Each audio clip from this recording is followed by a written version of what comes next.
Manners make it tough. 안녕하세요 여러분, 교수맨입니다. 제가 저번 영상에 이런 댓글을 받았는데요, 이렇게 또 신청을 받았고 저도 이걸 언젠가는 뭐 해야지 했는데 드디어 이제 하게 됐습니다. 바로 습식 사료의 라벨 읽는 법입니다. 사실 사료라는 큰 틀은 같으나 안에 구성이나 영양소만 보면 건식과 습식 참 다르죠. 그래서 오늘은 습식 라벨 보는 법을 여러분들에게 알려드리겠습니다. 이제 같이 보실까요? 우선 습식은 무엇일까요? 사료는 크게 건사료와 습식사료 이렇게 두 가지로 구분이 가능합니다. 건사료는 보통 우리가 알고 있는 이렇게 딱딱한 큐브를 말하는 거고, 습식은 큰 사료 이렇게 생각하시면 편하십니다. 그렇다면 정확한 습식 사료는 무엇일까요? 사실 이건 정의하는 거에 따라 좀 다른데요, 통상 수분 함량이 14% 이상이면 습식으로 봅니다. 법적으로 그렇게 봐요. 하지만 우리가 알고 있는 습식은 보통 이렇게 캔처럼 되어 있어 가지고 촉촉한 물기를 머금고 있는 뭐 그런 형태를 많이들 뜻하죠. 근데 이런 습식 사료들의 수분 함량은 통상 70%가 넘습니다. 그래서 오늘 말씀드린 습식은 이렇게 수분 함량이 최소 70%가 넘어서 정말 촉촉해서 딱 봐도 습식, 그런 사료 위주로 보겠습니다. 그렇다면 여러분, 도대체 습식 뭐가 좋을까요? 첫 번째, 수분 함량이 높습니다. 우리 댕댕이, 냥냥이 참 물 안 마십니다. 하루 권장량의 물을 충분히 안 마시는 아이는 추후에 신무전이나 결석 같은 문제가 발생할 확률이 꽤 높아지죠. 그런데 이 습식 사료는 이미 사료 자체에 수분을 머금고 있어서 습식 사료만 잘 챙겨 먹으면 하루 권장 음수량을 거의 다 충족하게 됩니다. 그래서 이 습식을 꾸준히 먹으면 음수량을 다 충족하니까 이미 아픈 아이나 건강한 아이 둘 다 좋겠죠. 둘째, 기호성입니다. 습식 사료는 기호성이 높습니다. 아무래도 이 강아지는 후각이 예민하기 때문에 맛있는 냄새가 나야 더 잘 먹습니다. 그렇다면 이 습식 사료들은 어떤가요? 까는 순간 빡 냄새가 온 집안에 확 진동을 합니다. 그만큼 아이들에게 정말 자극적인 냄새가 나는 거예요. 그래서 습식 사료를 정말 맛있게 먹죠. 어찌 보면 밥 안 먹는 아이에게 정말 최고의 대안이기도 합니다. 하지만 여러분, 단점도 있습니다. 첫 번째, 치아 관리입니다.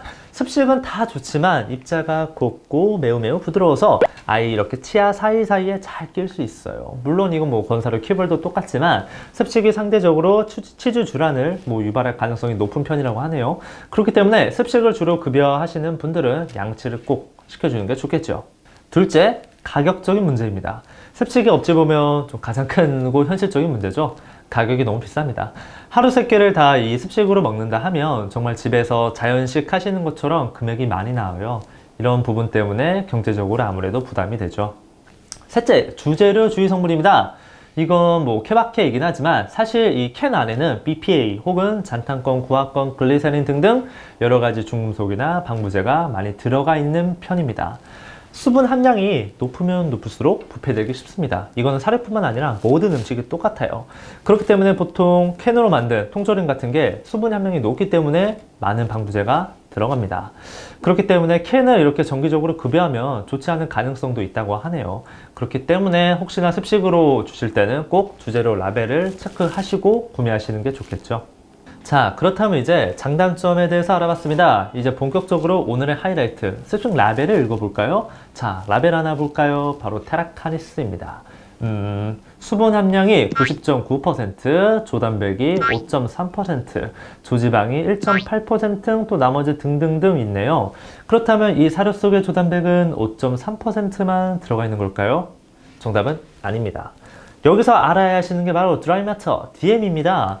수분을 제외한 실제 영양소 값을 봐야 가장 정확합니다. 반에 유튜브 많이 보셨으면 제가 매일 DM 하는 거 보신 적 있으실 거예요. 그게 바로 이 드라이 매터입니다.